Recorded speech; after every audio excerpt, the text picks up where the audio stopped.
2 தெருநாய் என்ன பண்ணுச்சான், தெருமுனையில வந்து இந்த டிசம்பர் மாதம் கொஞ்சம் அந்த குளிர்லாம் இருக்கும்ல, அந்த குளிர் காலத்தில் நைட் டைமில் வந்து 2 நாய்க்கு வந்து அந்த 2 தெருநாய்க்கு வந்து கொஞ்சம் வந்து ஃபீலிங்ஸ் ஆகிடுச்சு.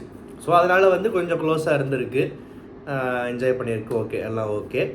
ஆனால் அப்புறம் ஒரு காலையில் ஒரு 6 மணி வாக்கில் வந்து விடிய போகுது, சூரியன் வெளியே வரப்போகுது, வெயில் அடிக்க போகுது, குளிர்லாம் முடிஞ்சிருச்சு, இரவு வந்து முடிஞ்சிருச்சு, எல்லாம் it's coming to an end அப்படின்ற ஒரு கட்டத்துக்கு நெருங்குறப்போ என்ன ஆயிடுச்சா, 2 தெருநாய்க்கு வந்து ஒரு விஷயம் தெரிய வருது. ஏன்னா ஒரு தெருநாய்க்கு இது வந்து சொறி நாயின்னு தெரிய வருதான், இந்த சொறி நாய்க்கு இது வந்து வெறி நாயின்னு தெரிய வருதான். இந்த சொறி நாய் என்ன பண்ணுதான், இது ஒரு வெறி நாயின்னு தெரிஞ்சோடனே லைட்டாக கொஞ்சம் கொஞ்சமாக சொரிய ஆரம்பிக்குதான். அது சொரிய சொரிய சொரிய இந்த வெறி நாய் என்ன பண்ணுதான், வெறி கொண்டு சொறி நாயை கடிக்க ஆரம்பிக்குதான். இப்படியே மாற்றி மாற்றி இது சொரிய இது கடிக்க, இப்படியே வந்து கடைசியில் என்ன பண்ணாங்களாம், தெருவில் இருக்கிறவங்களாம் காலையில் பார்த்துட்டு கல்லை எடுத்து எரிஞ்சு மண்டையிலே போட்டு துரத்தி விட்டாங்களாம் அந்த 2 நாய்களையும்.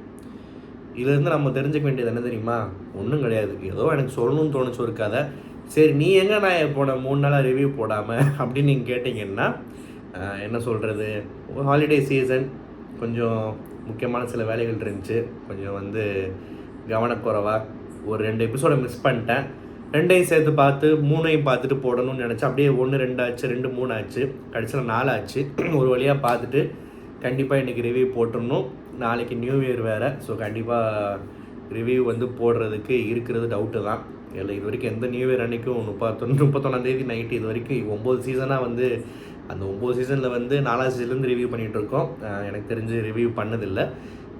இருந்தாலும் அட்வான்ஸ்டு புத்தாண்டு வாழ்த்துக்கள் அனைவருக்கும். அடுத்த வருஷம் வந்து நல்ல தரமான என்டர்டெயின்மெண்ட் நிறையா இருக்குது, ஸ்போர்ட்ஸு, என்டர்டெயின்மெண்ட்டு, பாலிட்டிக்ஸ், எல்லா விஷயத்துலையுமே.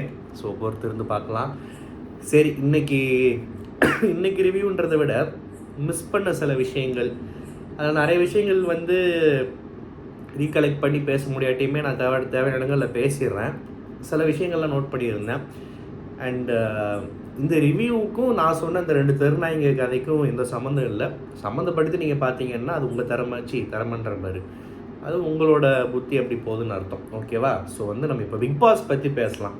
ஸோ பிக் பாஸ் என்ன நடக்குதுன்னா, அம்மாவும் பொண்ணும் உட்கார்ந்துட்டு, அம்மா வந்து உள்ளே இருக்கிற ஒரு கண்டஸ்டண்ட்டை ஊர் கிளவின்னு சொல்கிறது, மகள் வந்து உள்ளே இருக்கிற ஒரு கண்டஸ்டண்ட்டோட ஃப்ரெண்டு, வெளியே இருந்து வந்த ஒரு ஃப்ரெண்டை வந்து பெரிய லாடு மாதிரி, லாடு லபக்கு தாஸ்ன்னு சொல்கிறது. இதெல்லாம் வந்து அந்த தங்கப்பதக்கம்ன்ற சிவாஜி கணேசன் போலீஸ் நடித்த ஒரு படம், ரொம்ப அருமையான படம். அப்போ மகன் சென்டிமெண்ட்டு, கடைசியில் வந்து சுற்றுவார். ஸ்பாய்லர் சொல்லிட்டேன்ல, பரவாயில்ல விடுங்க, யார் அந்த படம் போய் பார்க்க போகிறீங்க, இருந்தாலும் நல்ல படம். அதில் ஒரு பாட்டு வரும், நல்ல ஒரு குடும்பம் பல்கலைக்கழகம்னு சொல்லிட்டு. எனக்கு அந்த ஒரு பல்கலைக்கழகத்தை நான் பார்த்த ஃபீல் தான் இருந்துச்சு இந்த சீன் நான் பார்க்குறப்போ. இதுக்கு மேலே அந்த அம்மாவை பற்றி பேசுகிறதுக்கு அந்த மாதிரி பிக் பாஸ் கண்டஸ்டன்ட் இல்லை, அது நம்ம வேலையும் இல்லை. இருந்தாலும் அந்த 24 ஹவர்ஸில் நல்ல விஷயங்கள்னு பார்த்தா, லைவ் பார்த்தவங்க யாராவது இருந்தால் சொல்லுங்கள். நிறையா சில விஷயங்கள் நல்லா சொன்னாங்க. ஆனால் ஓகேம்மா, நீங்கள் தான் அந்த பல்கலைக்கழகம், உங்கள் பொண்ணு தான் அங்கே ரேங்க் ஹோல்டர்னு தெரிஞ்சு போச்சுன்ற மாதிரி தான் நிறைய பேர் பார்த்தாங்க. இது ஒரு பக்கம். அப்புறம் இந்த வீக்கெண்ட் எபிசோடில் அரோரா வந்து ரொம்ப அழகாக ஒரு பாயிண்ட் சொல்லிச்சு. அதாவது எல்லாருக்கும் ஃபேமிலி மெம்பர்ஸ்லாம் வந்துட்டு போயிட்டாங்க, இவங்கெல்லாம் டக்குன்னு மாறதெல்லாம் பார்த்தா ரொம்ப ஃபேக்காக இருக்குது, ஒரு டேமேஜ் கண்ட்ரோல் மாதிரி தான் இருக்குது, அதுவும் அமிர்தியெல்லாம் சொல்லவே தேவையில்லைன்னு சொல்லிட்டு ரொம்ப சென்சிபிளாக ஸ்ட்ராங்காக நச்சுன்னு ஒரு பாயிண்ட்டை வச்சுச்சு, விச் இஸ் அ ஃபேக்ட். ஏன்னா அதுதான் உண்மை.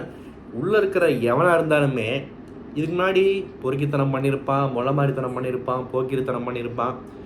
டக்குன்னு எப்படி ஸ்வீட்டாக மாற முடியும்? அதுதான் இங்கே விஷயமே. அதை அரோரா சுட்டி காமிச்சோடனே நம்ம ஆளுக்கு பொறுக்கலை. யார் நம்ம ஆள்? நம்ம இவர் கமருதீனுக்கு பொறுக்கலை. ஸோ உடனே என்ன பண்ணிட்டாரு, துஷாரை பிடிச்சி தொங்க ஆரம்பிச்சிட்டாரு. அவருக்கு என்ன தெரியும், துஷாரை பிடிச்சி தொங்க தெரியும் இல்லைனா முன்னாடி திவாகர்னு ஒரு ஆள் இருந்தப்போ திவாகரை பிடிச்சி தொங்க தெரியும், அவர் மேலே ஏறி மிதித்து இது பண்ண தெரியும், அப்யூஸ் பண்ண தெரியும். அப்புறம் அந்த தாடியவும் அந்த கலரையும் பார்த்து உள்ளே வந்து ஒன்று ஏமாந்துச்சுல, அதை இன்றைக்கி அனுபவிச்சுக்கிட்டு இருக்கு, அதை வச்சு தொங்க தெரியும். இது இல்லாமல் வந்து வேறு என்ன பண்ணுவார்னா வந்து இந்த மாதிரி என்ன சொல்கிறது, இவர் வந்து நிறைய பேர் இந்த பாயிண்ட் சொல்லிட்டாங்க. ஒரு ஃப்ரெண்டாக இருக்கிறதுக்கு குவாலிட்டி கிடையாது, ஒரு லவ்வராக இருக்கிறதுக்கு குவாலிட்டி கிடையாது. இவரையும் வினோத் ஃப்ரெண்ட்ஷிப்பையும் ரொம்ப புகழ்ந்து பேசுகிறாங்க சில பேர். அவங்களுக்கெல்லாம் வந்து ஃப்ரெண்ட்ஷிப்னா என்ன, அது எப்படி இருக்கணும், அது எவ்வளோ அழகாக இருக்கணும் பார்க்குறதுக்கு, எவ்வளோ என்டர்டெய்னிங்காக இருக்கணுன்றதுக்கு வந்து பல சீசன் இருக்குது. முக்கியமாக சீசன் 3லாம் போய் பார்த்தீங்கன்னா தெரியும். ஓகேவா?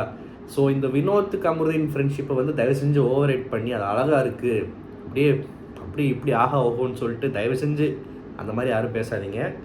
இவருக்கு வந்து எந்த ஒரு குவாலிட்டியுமே கிடையாது. இவர் கூட எந்த ஒரு மனுஷ மக்களும் அண்ட முடியாது, எந்த ஒரு ரூபத்துலேயும் எந்த ஒரு ஸ்தானத்துலேயும். ஸோ எப்படி வந்து இவர் ஹேண்டில் பண்ணுறதுன்றது யாருக்குமே தெரில. அண்ட் வந்து இவர் வந்து நல்லா ரொம்ப ஒழுக்கமாக கரெக்டாக ரொம்ப சூப்பரான ஒரு ஆள். பாரு வந்து ஒட்டினதுனால தான் இவர் டாக்ஸிக்காக மாறிட்டாருன்னு சொல்கிறவங்கலாம் வந்து அக்டோபர் மாதம் கோமாவில் இருந்தியா அப்படின்னு தான் நான் கேட்பேன். ஸோ இவர் வந்து அந்த நான் சொன்னேன்ல, ஒரு லிஸ்ட்டு சொன்னேன்ல எதெல்லாம் பிடிச்சி தொங்கிட்டு இருப்பாருன்னு சொல்லிட்டு, இந்த பேட் டச்சுன்றதை பிடிச்சி ரொம்பவே தொங்கிட்டு இருக்காரு. அதுக்கு நம்ம தனியாக வருவோம். அண்ட் இந்த விஷயத்தில் நடந்தது இதுக்கு நடுவில் வந்து நான் என்ன பொண்ணாக உட்காந்து அழுகிறதுக்கு, இதெல்லாம் வந்து பிக் பாஸில் சீசன் 1, 2லேயே புத்திமதி சொல்லிட்டாங்க. இந்த அழுதா பொண்ணு ஆம்பளைனா அழக்கூடாதா, பொண்ணு தான் அழுகணுமா, இந்த பொம்பளை மாதிரி ஏன் பண்ணுற, இப்படி இதெல்லாம் வந்து ரொம்ப பிற்போக்குத்தனமாக போச்சு. ஏன் படையப்பா எப்பேற்பட்ட கமர்ஷியல் ஹிட்டு, எவ்வளோ பேர் கொண்டாடுற படம், ரீரிலீஸ் ஆனதுக்கப்புறமே ஹிட்டு. நானே போய் ஃபஸ்ட் ஷோவெல்லாம் பார்த்தேன், ரொம்ப பிடிச்சதாக இருந்துச்சு. ஆனால் அதிலே வந்து அவ்வளோ பெரிய ஹிட்டான ரஜினிகாந்த் படத்துலேயே ஒரு டயலாக் பிட்டை தூக்கி இதெல்லாம் வந்து ரொம்ப தப்பான விஷயமா இருக்குன்னு நம்ம ஆளுங்கெல்லாம் பேச ஆரம்பித்த டைமில் இன்னும் ஒருத்தர் 9 சீசன் ஆகிடுச்சு பிக் பாஸ் உட்காந்துக்கிட்டு பொண்ணு மாதிரி ஆட மாட்டேன் கிழிக்க மாட்டேன்னு பேசிக்கிட்டு இருக்கான். அதுவும் அவன் பண்ண சோழிக்கெல்லாம் வந்து நீ வந்து மனுஷ பிறவியாவே அப்படின்றது நிறைய பேருக்கு டவுட்டும் இருக்குது. இவர் தன்னை வந்து ஏதோ நினச்சிட்டு இருக்காரு போல். கனி எவிக்ஷன் பற்றி கண்டிப்பாக பேசணும். ஏன்னா கனிக்கிட்ட இருக்கிற ஒரே நெகட்டிவ் அப்படின்னு நான் சொன்னது என்ன தெரியுமா, நான் என்னதுன்னு நான் சொல்லுவேன். ஒரே நெகட்டிவ்னா ஒரு டைரக்டருடைய மகள் அந்த ஒரு ரெக்கமெண்டேஷனில் ஒரு குக்கிங் ஷோ போனாங்க. ஓகே, அங்கே உண்மையாகவே திறமையாக இருந்தாங்க, நல்லா பண்ணாங்க, சூப்பராக இருந்துச்சு, ஜெயிச்சாங்க. ரொம்ப ஸ்வீட்டான கேரக்டர்ன்றது அங்கேயே எஸ்டாப்ளிஷ் ஆகிடுச்சு. அடுத்து கொஞ்ச நாள் லைம்லைட் இல்லை போல், உடனே அதே டேகை வச்சு ப்ளஸ் அந்த டைட்டில் வின்னர் அந்த ஒரு திறமை அதெல்லாம் ஓகே தான், பிக் பாஸ் பண்ணிட்டாங்க, இன்னொரு ரியாலிட்டி ஷோ. ஸோ ஒருத்தவங்களுக்கு எல்லாமே ஒரு விஷயத்தை வச்சு ஈஸியாக கிடச்சிருதுன்றது ஒரே ஒரு நெகட்டிவ். ஆனால் அதை தாண்டி இந்த டேரக்டருடைய மகள்ன்றதை தாண்டி பார்த்தா ஒரு கேரக்டராக, ஒரு பிக் பாஸ் கண்டஸ்டண்ட்டாக, இல்லை குக் வித் கோமாளியில் இருக்கிற ஒரு குக்காக கூட வச்சு யோசிச்சு பார்த்தா கூட கனி வந்து என்றைக்குமே அந்த பேருக்கு ஏற்ற மாதிரி, சில பேர் மூஞ்சியை பார்த்தாலே தெரிஞ்சிடும்னு சொல்கிறப்போ வந்து அது எப்படி மூஞ்சி பார்த்தா தெரியும்னு சொல்லுவாங்க. கனி எல்லாம் மூஞ்சி பார்த்தாலே தெரியும், நல்ல கேரக்டரு, ஸ்வீட்டான பர்சன், ரொம்ப நல்ல ஒரு அன்பான பண்பான ஒரு ஒரு ஒரு பெண் அப்படின்னு சொல்லிட்டு. அதுவே நான் சொன்னல மூஞ்சி பார்த்தாலே தெரிஞ்சிடும்னு. கனிக்கு தங்கச்சின்னு 2 இருக்குது, அதில் இன்னொன்று பற்றி பெருசாக தெரில, துல்கர் சல்மான் படம் நடந்துச்சு போச்சு. இந்த விஜய்னு ஒன்று இருக்குல்ல, அது மூஞ்சியை பாருங்கள், மூஞ்சி பேசுறது அதிலே தெரிஞ்சிடும் அது வில்லின்னு. அது ப்ரூவ் பண்ணுற மாதிரி சர்வைவர் ஷோன்னு ஒன்று நான் ரிவ்யூ பண்ணேன், அது ஒரு ஜீ தமிழில் அது ஒரு ஷோ போச்சு, அதை பார்த்து உங்களுக்கு புரியும். இப்போ என்ன சொல்ல வரேன்னா, ஃபர்ஸ்ட் ஆஃப் ஆல் இது ஒரு அன்ஃபேர் எவிக்ஷன். ஏன்ப்பா அன்ஃபேர் எவிக்ஷன்? கனி டைட்டில் வின் பண்ணியிருக்குன்னு கேட்டிங்கன்னா, ஒரு ஆள் வந்து என்னதான் இருந்தாலும் ஒரு டேரக்டருடைய மகள் வந்து ஒரு ஷோவில் போய் cook with Comali title winner ஆகலாம், பிக் பாஸ் டைட்டில் வின்னர் ஆகலான்னா அப்புறம் உலகத்தில் வந்து சாதாரணவங்களுக்குலாம் ஒரு வேறு திறமைக்கே மதிப்பு இல்லையா அப்படின்ற மாதிரி ஆகிடும். கனிக்கு திறமை இருக்குது தான், பட் ரொம்ப ஸ்வீட்டாகவே இருந்துட்டு போனால் மட்டுமே டைட்டில் வின் பண்ண முடியாது, அது ஒரு விஷயம். ப்ளஸ் விஜய் டிவியில் இருக்கிற டாப் 2 ரியாலிட்டி ஷோஸ்லேயுமே ஒரே டைட்டில் வின்னர்ன்றப்போ அது கொஞ்சம் வந்து ரொம்ப ஓவராக தான் இருக்கும். இருந்தாலுமே டாப் 5ல் வரக்கூடிய ஒரு ஆள் தான் நான் நினச்சிட்டு இருந்தேன். ஆனால் வர விட மாட்டேங்க எனக்கு தெரியும். பட் சாண்ட்ராவையும் கனியையும் ஹாட் சீட்டில் வச்சுட்டு அதில் சாண்ட்ரா உட்கார வச்சுட்டு கனி அனுப்புறதெல்லாம் வந்து ரொம்ப ஓவராக தான் இருந்துச்சு. சாண்ட்ரா ஆடின கேமும் லட்சணம் அப்படி. இப்போ சாண்ட்ரா கடைசி 2 நாள் ரொம்பவே இம்ப்ரூவ்டாக நிறைய இடங்களில் பாருக்கு ஒரு பிரச்சனையாக இருக்கட்டும், திவ்யாவுக்கு ஒரு பிரச்சனையாக இருக்கட்டும், இல்லை வீட்டில் நடக்கிற பிரச்சனையாக இருக்கட்டும், சில இடங்களில் ரொம்ப ஸ்ட்ராங்காக அவங்க கருத்துக்களை பதிவு பண்ணி நியாயத்தின் பக்கம் நிற்கிறாங்க. இந்த சாண்ட்ராவை பார்க்குறதுக்கு அழகாக இருக்குது. நான் சொன்னேன்ல, பொண்டாட்டின்னு தான் பேசுவேன், புருஷன் தான் பேசுவேன். ஆனால் எங்கேயாவது ஒரு இடத்துல வந்து சில விஷயங்கள் அந்த ஹேட்ரடை தாண்டி ஒரு விஷயம் வந்து மனசில் பதிகிற மாதிரி பரவாயில்ல ஓரளவுக்கு நல்லா பண்ணுறாங்கன்னு தோணுச்சுன்னா பேர் சொல்லுவேன். இன்றைக்கி ஆட்டோமேட்டிக்காக என்ன அறியாமே நான் இன்றைக்கி சொல்லணும்னு நினைக்கல, ஆனால் அந்த எவிக்ஷன்லேருந்து ஸ்டார்ட் ஆகி எனக்கு ஆட்டோமேட்டிக்காக வருது. விச் மீன்ஸ் இந்த புருஷன் பொண்டாட்டியாக வந்தாங்க அப்படின்றத தாண்டி அந்த பொண்டாட்டின்றத டேகை தாண்டி சாண்ட்ராவை மனசில் பதிய ஆரம்பிக்கிறாங்க. அந்தளவுக்கு பெருசாக ஒன்றும் பண்ணலை அப்படின்றது எனக்கும் புரியுது. ஆனால் ஒரு ஒர்ஸ்டில் இருந்து கொஞ்சம் ஒரு என்ன சொல்கிறது, இந்த கனியோட எவிக்ஷனுக்கு அப்புறம் கனியவே வெளியே நம்மளை வச்சுருக்காங்களே, நமக்கு ஒரு பொறுப்பு இருக்குது போல், நம்ம மேலே ஒரு இது இருக்குது போல், நம்ம தப்பு பண்ணிட்டோன்றதை உணர்ந்து பண்ணுறாங்கன்னு என்னன்னு தெரில. ஆனால் ஒரு மெச்சூர்டான ஒரு வேர்ஷன் ஆஃப் பொண்டாட்டி, அதாவது சாண்ட்ராவை நான் இப்போ பார்க்குறேன். அதனால தான் அந்த விஷயம். அண்டு விக்ரம் வந்து திவ்யா மேலே, திவ்யா வாயிலிருந்து ஒய்ஃப்ன்றது ஃபஸ்ட்டு வரவே இல்லை. உங்கள் வீட்டிலேருந்து வந்து சொல்லிட்டு போயிட்டாங்கன்னு சொன்னதுக்கு, என் ஒய்ஃப் கூட பேசிகிட்டு இருந்த ஒட்டுக்கிட்டு இருந்தீங்கன்னு சொல்லிட்டு ஒய்ஃப்ன்ற அந்த ஒரு வார்த்தையட்டாக கொண்டு வந்ததே விக்ரம் தான். சம்மந்தம் இல்லாமல் ஒய்ஃப் பற்றி பேசுகிறீங்கன்னு சொல்லிட்டு விக்ரம் அலற கத்த கண்ணு ஒரு மாதிரி உருட்டி ரொம்ப பார்க்குறதுக்கே பயமாக தான் இருந்துச்சு, டு பி ஹானஸ்ட். ஆனால் விக்ரம் வந்து ஒரு வளர்ந்த குழந்தை. அந்த குழந்தை வந்து தன்னுடைய குழந்தை மனசை ரொம்ப நாளாக கட்டி காப்பாற்றி வச்சுக்கிட்டு இருந்துச்சு. ஆனால் எப்பேற்பட்ட குழந்தை மனசாக இருந்தாலுமே ஒரு சைக்கோ மோடுக்கு இந்த வீடு தள்ளி விட்டுருன்றது விக்ரம் விஷயத்துலையுமே வந்து அது வந்து என்ன சொல்கிறது, எக்ஸப்ஷன் கிடையாது. பிகாஸ் ஓகே, ஒருத்தன் எங்கேயாவது ஒன்று இடத்துல தவறு தான் செய்வான், மனுஷனாக இருந்தால் தப்பு பண்ண தான் செய்வான்ற மாதிரி தான் இந்த அந்த அப்படி தான் நான் விக்ரம் சவுண்டு விட்டு பேசினதை பார்க்குறேன். விக்ரம் வந்து ஒரு அரகண்டான ஒரு பிஹேவியரு, விஷக்கிருமி, மோசமானவன், ரவுடி, கமுருதின்னு இப்படின்லாம் சொல்ல முடியாது. இதை விட வேறு வார்த்தைகள் இல்லை மோசமாக சொல்கிறதுக்கு. விக்ரம் வந்து அந்த இடத்துல தவறிட்டாப்பில், விக்ரம் பண்ணது தப்பு, இப்படி தான் நான் யோசித்தேன். இந்த விக்ரம் பண்ணுற விஷயத்தில் வந்து விக்ரம் மிஸ்ஸஸ் திவ்யா அந்த சண்டையில் பார்த்தீங்கன்னா அந்த வினோத்துன்ற நியூசன்ஸ் எல்லாம் உள்ளவே இல்லை. அதுவாக வெளியே இருந்து வந்து ஏற்றி விடுது. அது யாரையாவது ஏற்றி விடும், அப்புறம் சமாதானப்படுத்துகிற மாதிரி பேசும், கேட்டால் ஃப்ரெண்டுன்னு சொல்லணும், எல்லா நியூசன்ஸும் பண்ணும், ஆனால் மற்றவங்க மேலே பழி போடும். இதுதான் வந்து வினோத்துக்கு வந்து கை வந்த கரை. அந்த இவர் பேசாத வார்த்தைகள், இவர் பண்ணாத விஷயங்கள்லாம் தாண்டி எல்லா ஏழ்றையும் ஒரே டைமில் இருக்கிற அந்த ஏழ்ரை விஷயத்துக்கு இவரெல்லாம் கோச்சிக்கிட்டார். ஏன்னா ஏழ்ரைன்றது எவ்வளோ பெரிய கெட்ட வார்த்தை. அவருடைய நண்பர் கமுருதீனும் இவரும் சேர்ந்து என்னென்ன பேசியிருக்காங்க, எவ்வளோ பீப் போட்டிருக்காங்கன்றது பிக் பாஸ் ஃபாலோ பண்ணவங்களுக்கு தெரியும். ஏழ்ரைன்றதுக்கு இவருக்கு பெரிய கோவம் வந்துருச்சு. அண்டு இப்போ தான் மெயின் மேட்ரு, அந்த திருநச்சி கண்டஸ்டன்ஸ் 2 பேர் இருக்காங்கல்ல, கம்மு பாரு. எஸ், பாரு மாதிரி பொண்ணுங்களுக்கு வெறும்னே தாடி வச்சுருக்கான், லைட்டாக பிச்சைக்கார மாதிரி இருக்கான் அப்படின்ற லுக்கை வந்து க்யூட்டுன்னு நினச்சி வெறும் லுக்ஸ் வச்சே தன்னைத்தானே ஃபீலிங்ஸை போய் கொட்டி அர்ப்பணித்து பழகி அசிங்கப்பட்டு மிதிப்பட்டு செருப்படி வாங்கி உட்காந்து அழுதுட்டுருக்கிற பெண்களுக்கு இது ஒரு பாடம். அதே மாதிரி கமுருதீன் வந்து என்ன சொல்கிறது, இப்போது கமுருதீன் ரொம்ப பெருமையாக ஒரு விஷயத்தை சொல்லிகிட்டு இருக்காரு. எந்த வாழ்க்கையிலேயே யார் பெர்மிஷன் இல்லாமல் நான் எவளையும் தொட்டதில்லை தெரியுமா, அப்படி இப்படின்னு. அதெல்லாம் ஓகே, அந்த பேட் டச்சுன்றது சென்சிட்டிவான வார்த்தை தான். ஆனால் அந்த ஒரு விஷயத்தை வச்சு நீ எவ்வளோ டார்கெட் பண்ணி அதை நோண்டிக்கிட்டே இருப்ப. உனக்கு பார்வதி கூட சேர்ந்தா உன் இமேஜ் கெடுது, வெளியே ஓட்டு குறையும், இல்லை பிரியும், ஃபைனல்ஸை நோக்கி போயிட்டுருக்கோம் அப்படின்றது வெளியே இருந்து இன்புட் வந்துருச்சு. முக்கியமாக ஃபேமிலி வந்துட்டு போனதுக்கப்புறம் ரொம்ப வந்துருச்சு. நீ அதிலேருந்து கலந்துக்கிறதுக்கு எப்படியெல்லாம் ஸ்மார்ட்டாக பிளான் பண்ணுற, எப்படியெல்லாம் பழசு இழுத்து பேசுகிற. அந்த பேட் டச்சுன்றதை அந்த பொண்ணு ஒரு வாட்டி சொல்லிச்சு, தப்பு தான், அது தப்புன்றதை அதுவே ஒத்துக்கிருச்சு, காலில் விழுகாத குறையா 1000 மன்னிப்பு கேட்டுருச்சு. எவ்வளோ இடங்கள் அதை கொண்டு வருவேன். அன்னைக்கு அப்படி ஃபீல் ஆச்சுன்னு சொன்னதை விக்ரம் எவ்வளோ அழகாக உனக்கு எக்ஸ்பிளைன் பண்ண ட்ரை பண்ணுறாரு. ஆனால் அதை வச்சு இப்பயும் சொல்கிறா அப்பயும் சொல்கிறா. நான் சொல்கிறேன்டா, பார்வை என்னடா சொல்கிறது, நான் சொல்கிறேன், ஆடியன்ஸாக நான் சொல்கிறேன், என்ன விடுங்க, நீங்கள் சொல்லுங்கள். எத்தனை ஃப்ரேமில், எத்தனை சீனில், எத்தனை இடங்களில் ஒரு மோஸ் ஒழிக்கிற மாதிரி விஷயங்கள் எவ்வளோ நடந்துச்சு, ஓகேவா? ஆனால் எல்லாத்தையும் யாருமே உட்காந்துக்கிட்டு இது குட்டா பேடான்லாம் வந்து பார்த்துட்டு இருக்க முடியாது. அந்த பொண்ணுக்கு அந்த டைமில் தோணிருக்கு, சொல்லிருச்சு. ஆனால் அந்த பொண்ணுக்கு ஒன்று பிடிச்சிருக்கு, அதனால் அது தப்புன்றது ஒன்று இருந்து விட்டுருச்சு. இது முடிஞ்சு போன கதை, செத்து போன கதை. இதை வச்சு நீ எவ்வளோ இந்த இல்லாத விஷயத்தை வச்சு அரசியல் பண்ணுற மாதிரி, இதை வச்சு நீ எவ்வளோ கேவலமான விஷயம் பண்ணுற. அண்டு வந்து இவர் வந்து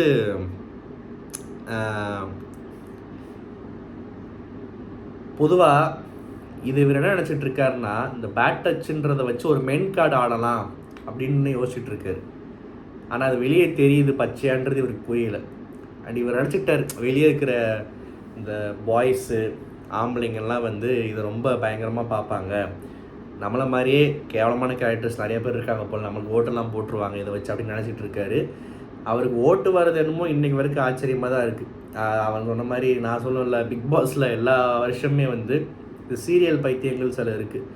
சீரியல் பைத்தியங்கள்ன்றதை நான் சீரியல் பார்க்குறதான பைத்தியங்கள்னு சொல்கிறார். யாருமே எந்த ஒரு தனி மனுஷனும் எந்த ஒரு ஷோ பார்க்குறவங்களும் வந்து யாரும் ஜட்ஜ் பண்ணக்கூடாது. சீரியல் பார்க்குறது அவங்க இஷ்டம். அவன் சீரியல் பார்க்குறான், நீ வெப் சீரிஸ் பார்க்குற, ரெண்டும் ஒன்று தான். ஓகேவா? இப்போ என்னென்னா, இந்த ஆடியன்ஸ்லேருந்து கத்துறது, இவர் கொடுக்குற ரியாக்ஷன்ஸ்க்கெலாம் வந்து சவுண்டு விடுறது, இந்த தற்குறிகள்லாம் யாருன்னு தெரில. இந்த மாதிரி தற்குறிகள் வந்து ரொம்ப தீவிரமாக போய் ஓட்டு போடுறதுங்க. நம்மள மாதிரி ஆளுங்களாம் என்ன பண்ணுறோம், ரொம்ப லெத்தாஜிக்காக ஓட்டு யாரும் பெருசாக போய் போடுறதில்ல, திட்டிட்டு விட்டுடுறோம். இவனுக்கெல்லாம் போய் ஹாட் ஸ்டாரில் இவனுக்கு எதிராக வேறு ஓட்டு போடணும், இவனை பற்றிலாம் ஃபஸ்ட்டு யோசிக்கணுமா? ஷோ பார்க்கும் போதே இவன் மூஞ்சியை பார்க்க முடியல, இவன் பேசுறதெல்லாம் ஜீர்ணிக்க முடியல, இதெல்லாம் தாண்டி இதை பற்றி யோசிக்கணுமான்னு சொல்லிட்டு நம்மளாம் விட்டுறோம். ஆனால் இந்த மாதிரி சில தற்குறிகள்லாம் தீவிரமாக போய் ஓட்டெல்லாம் போட்டு இவனை மாதிரி ஆளெல்லாம் ஹீரோவாக பார்த்து, இவங்கெல்லாம் எந்த லிஸ்ட்டுன்னு தெரில. எல்லாருக்கும் ஒரு டேஸ்ட் இருக்கும்.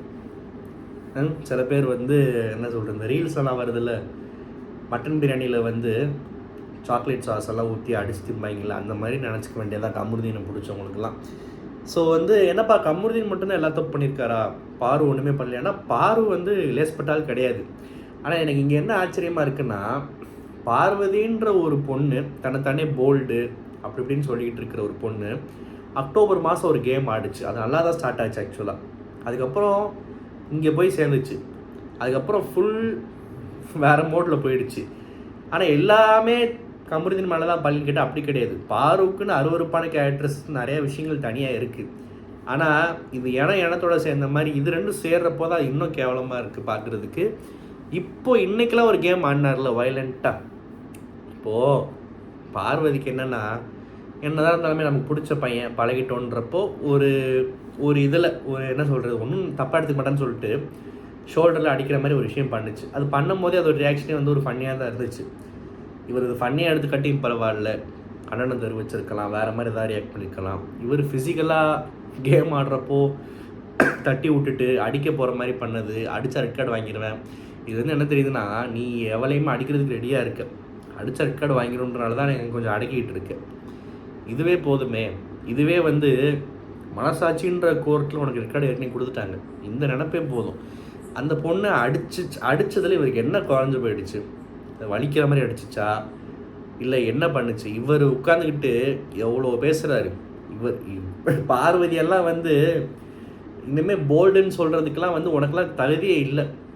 நியாயமாக பார்த்தா பார்வதி அம்மாலாம் உன்னை இத்தனை வருஷம் பெற்று வளர்த்து தைரியமாக நீ போய் பீச்சில் பேட்டி எடு, எவன் என்ன போடுவான் என்ன செய்வான்னு சொல்லிட்டு கேள்வி கேளு, நீ மீடியாவில் பெரிய ஆளாவா, நீ வைப் வித் பருன்னு சேனல் நடத்தி எல்லாருமே டூருக்கு கூப்பிட்டு போ, நீ இண்டிபெண்ட் உமனாக இருன்னு சொல்லிட்டு உன்னை நான் வந்து நீ வளையிற வளைச்சலுக்கெல்லாம் வந்து இறங்கி போய் உன்னை இவ்வளோ ஸ்ட்ராங்காக வளர்த்து கொண்டு வந்தால், நீ போய் கேவலம் கமருதீன்னு ஒரு கேவலமான ஒரு கேரக்டரு வீட்டில் ஒருத்தர் இருக்கான், அவங்ககிட்ட போய் சிக்கிக்கிட்டு இப்படி அசிங்கப்படுறியே அப்படின்னு சொல்லிட்டு பார்வதி அம்மாலாம் பார்வதி மூஞ்சில் துப்பிட்டு போயிருக்கணும். ஆனால் அந்த அம்மா அப்படி பண்ண முடியாது ஷோன்றதுனால.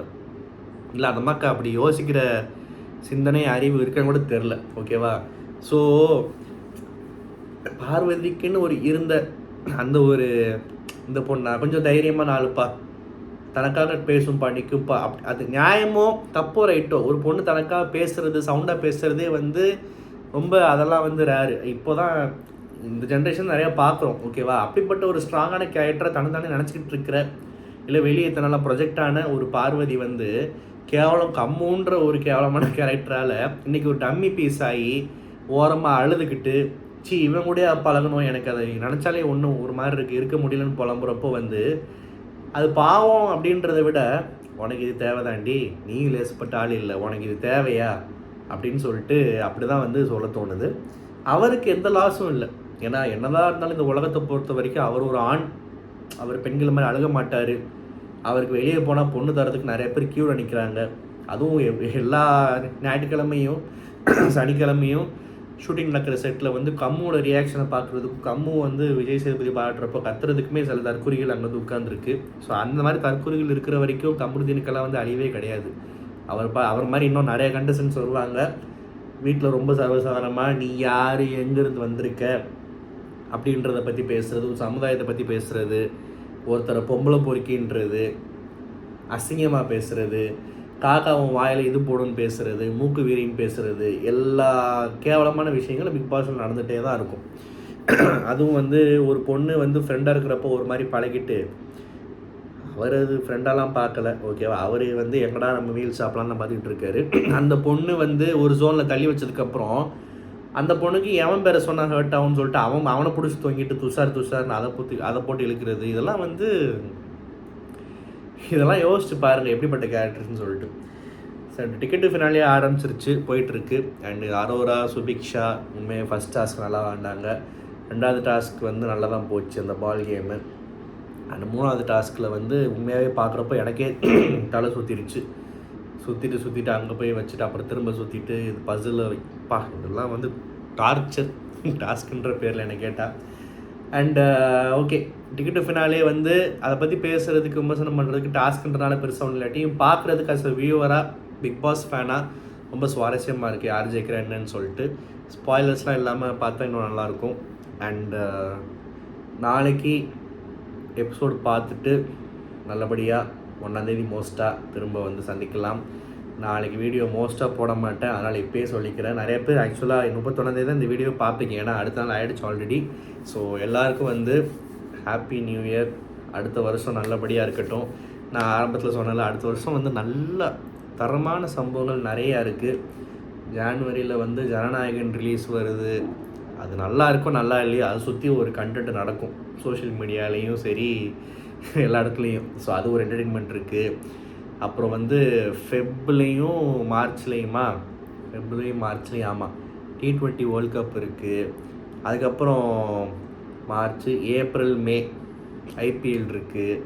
அப்புறம் மே மாதம் வந்து எலெக்ஷன்ஸ் வருதுன்னு நினைக்கிறேன், எப்போன்னு தெரில. எலெக்ஷன்ஸ் வருது, அங்கே இன்னொரு என்டர்டெயின்மெண்ட் இருக்குது. ஜனநாயகம் அங்கே இருக்கார், அதுதான் பெரிய என்டர்டெயின்மெண்ட் நமக்கு. ஸோ அது ஒரு பொழுதுபோக்கா. அதுக்கப்புறம் வந்து FIFA வேர்ல்ட் கப் இருக்குது. நம்ம ஊரில் நிறைய பேர் பார்ப்போம், இருந்தாலுமே யூஎஸில் நடக்குதான். ஸோ யூஎஸ் டைம்லாம் முடிச்சிருந்து பார்க்கணும். இருந்தாலுமே அது ஒரு விஷயம் இருக்குது. இந்த மாதிரி வந்து அடுத்த உனக்கு என்னமோ நீ என்னடா பண்ண போகிற, உனக்கு பொழப்பே இல்லைன்னு கேட்டிங்கன்னா இதுதான் நமக்கு பொழப்பே. அதாவது எதையாவது பிடிச்சி வருஷம் ஃபுல்லாக கடத்திட்டு கடைசியில் இந்த வருஷம் என்ன பண்ணணும்னு யோசிச்சு பார்த்தா கடைசியில் இப்படி தான் நிற்கும். ஸோ இப்படி வரைக்கும் போதா. அப்புறம் அக்டோபர் வந்துடும், பிக் பாஸ் இருக்குது, அவ்வளோதான். 2027 போக வேண்டியது தான். இப்படியே நாசமாக போவோம் எல்லோரும் ஜாலியாக. எதாக இருந்தாலுமே வந்து எல்லோரும் முக்கியமான விஷயம். பூமர் மாதிரிலாம் பேச தோணுதில்லை, எனக்கு வயசாயிருச்சு போல். ஹெல்த்தை பார்த்துக்கோங்க, கமருதீனையும் பார்வையும் பார்த்துக்கோங்க, ஓகேவா. நான் வீடியோ போட்டால் என்னையும் பார்த்துக்கோங்க. இந்த ரிவ்யூ உங்களுக்கு பிடிச்சிருந்தா மறக்காமல் சேனல் சப்ஸ்கிரைப் பண்ணுங்கள். அகெயின் ஹாப்பி நியூ இயர் எல்லாருக்கும்.